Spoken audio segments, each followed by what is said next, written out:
İşğaldan azad olunan ərazilərdə fəaliyyət göstərən sahibkarlar üçün nəzərdə tutulan güzəştlərin əhatə dairəsi genişləndirilir. Nazirlər Kabinetinin müvafiq qərarına əsasən bu ərazilərdə istehsal fəaliyyəti ilə məşğul olan sahibkarlara kommunal xidmətlərdən istifadəyə görə maliyyə yardımı göstəriləcək. Həmin şəxslərin kommunal xidmətlər üzrə ödədiyi vəsaitin 20%-i dövlət tərəfindən qarşılanacaq.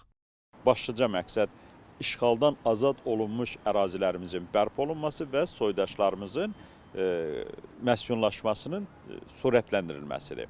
Digər tərəfdən isə investisiya cəlb olunması, yəni həmin ərazilərin iqtisadi potensialının daha da ölkə iqtisadiyyatına inteqrasiyasının sürətləndirilməsi üçün investisiya cəlb olunması.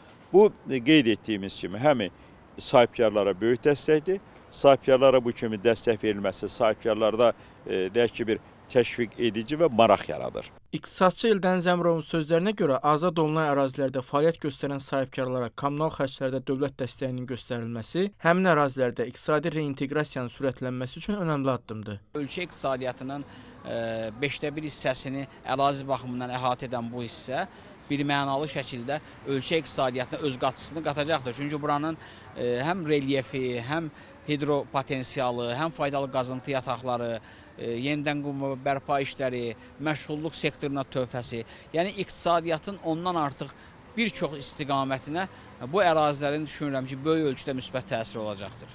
Və bu gün də oradan yenidən qurma və bərpa işlərinin həyata keçirilməsi ilə əlaqədar bu prosesdə iştirakçı olan Azərbaycan Respublikasının vətəndaşları bir növ öz məşğulluğunu həm də o ərazilərdə təmin etmiş olurlar. Qeyd edək ki, azad olunan rayonlarda yaradılmış sənaye parklarında istehsal fəaliyyəti ilə məşğul olan sahibkarlara istehlak olunan kommunal xidmətlər üzrə maliyyə yardımı İqtisadi Zonaların İnkişafı Agentliyi tərəfindən 2023-cü ilin yanvarın 1-dən hesablanılmaqla ödəniləcək.